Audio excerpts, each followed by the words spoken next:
معظم الناس الناجحة عندهم وقعات كتيرة في حياتهم، عندهم حرمان من حاجات كتير قوي في حياتهم ومع ذلك نجحوا. النجاح هنا بيبقى مختلف، بيبقى ليه طعم، بيبقى جاي من فراغ. عارفة لما تحسي ان انتي فاضية وبتدي كل حاجة، ما عندكيش حاجة تديها بس عمالة تطلعي حاجات محرومة منها.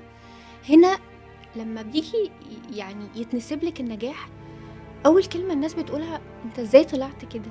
انت ازاي قادر تكمل في وسط كل الصعوبات وفي وسط الألم اللي انت تعرضت له؟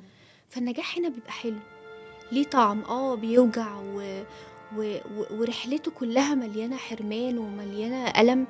بس ربنا لما بيوصلنا لآخر مرحلة، اللي أنا من وجهة نظري دي هي دي المرحلة الأخيرة اللي أنا خلاص فيها بقيت شفت رحلتي بشكل تاني خالص عكس ما كنت ماشية. عارفة لما تمشي طريق وتبقي مش عارفة هو ده صح ولا غلط، هو أنا ليه بقع وعمالة أقوم، هو أنا ليه ربنا بيعمل معايا أنا كده بالذات؟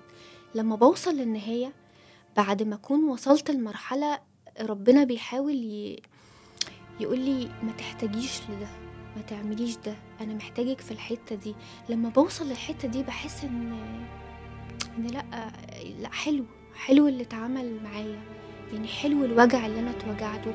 لو ما اتوجعتش وما كنتش طلعت شكل كده، ما كنتش طلعت زوجة حلوة قوي كده وقادرة تحافظ على بيتها كده، ما كنتش طلعت ناجحة قوي كده.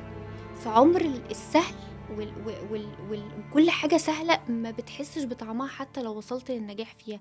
دايما الشخص المحروم من الحاجات الكتير اللي كان نفسه فيها، لما بيديها قوي بتبقى ليها قيمة أعلى وليها طعم أحلى بكتير من إن أنا تبقى متقدمالي أصلا.